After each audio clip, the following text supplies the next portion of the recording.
সিংহাসনের মহাসংগ্রামে ছিলাম, এবার সত্যিকারের গরম, গরমে পুড়ছে বাংলা। কলকাতাতেও বাড়িতে থাকা যাচ্ছে না। আমরা চলে যাব অবশ্যই বাঁকুড়া, পুরুলিয়া, যেগুলোতে বেশি গরম থাকে সেই সমস্ত জেলায় চলে যাব। দেখুন কি অবস্থা, সামান্য একটু হয়তো রাস্তায় বেরিয়েছেন, তাতেও মুখে চোখে জল দিতে হচ্ছে, না হলে অসুস্থ হয়ে পড়বেন। এরকমই গরম। পুরুলিয়ার ছবি দেখুন, কাঠ ফাটা রোদ, একেবারে কাঠ ফাটা রোদে পুড়ে যাচ্ছে।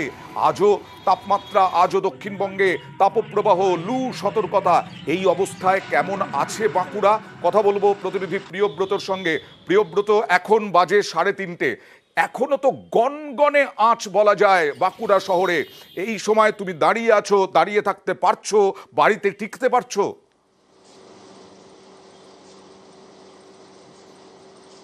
একেবারে তুমি যেমনটা বলছো, একদম গনগনে, একদম সূর্য একদম মাথার উপরে, যাকে বলে তাপমাত্রা একদম অসহনীয়। যেখানে দেখা যাচ্ছে যে 41 প্রায় কাছাকাছি এই তাপমাত্রা, 40.8 ডিগ্রি সেন্টিগ্রেড। এবং মানুষজন তারা কিন্তু, যারাই রোদে বেরোচ্ছেন তারা কিন্তু আদ্যপান্ত ঢেকে বেরোচ্ছেন। এবং আদ্যপান্ত শুধু ঢাকা নয়, যারা রাস্তায় বেরোচ্ছেন তারা কিন্তু মূলত যে ঠান্ডা শরীর রাখা যায় সেরকম ধরনের ফল খাচ্ছেন, আখের রস খাচ্ছেন, ডাবের জল খাচ্ছেন।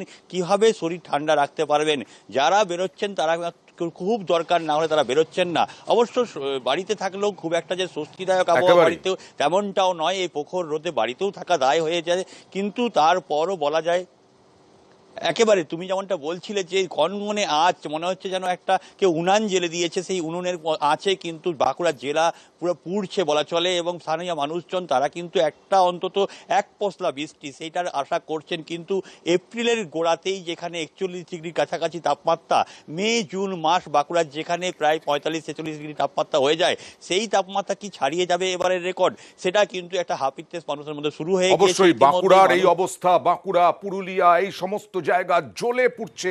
কলকাতাতেও গরম, অস্বস্তিকর আবহাওয়া। কিন্তু আমরা অন্যান্য জেলাও যাব, ঝাড়গ্রামের পরিস্থিতিও আমরা জানবো। ঝাড়গ্রামেও দেখুন, গোটা মুখ চোখ সমস্ত ঢেকে ঢুকে রাস্তা দিয়ে যেতে হচ্ছে, কারণ এই রকমই গরম, ভয়ঙ্কর অবস্থা গরমে। এখনই এই চৈত্র মাসেই এই অবস্থা। কথা বলবো রাজুর সঙ্গে। রাজু, কি পরিস্থিতি এখন, কত ডিগ্রি সেলসিয়াস এখনো পর্যন্ত আবহাওয়া দপ্তর জানাচ্ছে ওই এলাকায়? দেখো অরিন্দম, প্রথমে বলবো আবহাওয়া দপ্তর যেটা জানাচ্ছে যে গত দুদিনে যেভাবে তাপমাত্রা বাড়ার কথা বলেছিল, সেক্ষেত্রে ঝাড়গ্রামের তাপমাত্রা আজ 42 ডিগ্রি রয়েছে। আর যেভাবে চাঁদ ফাটা রোদ রয়েছে তাতে মানুষ রাস্তায় বেরোচ্ছেন না, অধিকাংশ রাস্তাঘাট শুনশান রয়েছে। আর সকাল সকাল সমস্ত মানুষজনই নিজেদের যে কর্মস্থল সেখানে পৌঁছতে চাইছেন। আর যত বেলা বাড়ছে রোদ্দুর তাপমাত্রা তত বেশি বাড়ছে, কারণ যেভাবে হাঁসফাঁস করছে গোটা জেলা, সেক্ষেত্রে অধিকাংশ জায়গায় মানুষকে দেখা যাচ্ছে কোথাও ছাতা হাতে, তো কোথাও তাদের সারা শরীরে ঢেকে দিয়ে তারা বেরোচ্ছেন। যেন মনে হচ্ছে প্রখর রোদ্দুতে যে কতটা যন্ত্রণা তা দেখলেই তাদেরকে বোঝা যাচ্ছে। এবং বেশিরভাগ জায়গায় ঠান্ডা পানীয় জল বা ডাবের দোকান বা লস্যির দোকানে ভিড় করছেন মানুষজন। আর অধিকাংশ জায়গায় ফাঁকা রাস্তার মধ্যে গাছের তলায় কেউ একেবারে অপেক্ষা করছে মানুষ কারণ যে কখন জলীয় বাষ্প ঢুকবে বাতাসে, একটা বৃষ্টির মতো পরিস্থিতি হবে, বৃষ্টি নামবে, মাটি ঠান্ডা হবে। কিন্তু এ যা পরিস্থিতি, তাতে কয়েক মিনিটের বৃষ্টিতে হবে না, অনেক কয়েক ঘন্টার বৃষ্টি প্রয়োজন, যাতে মাটির নিচ পর্যন্ত জল যায়, মাটি ঠান্ডা হয়।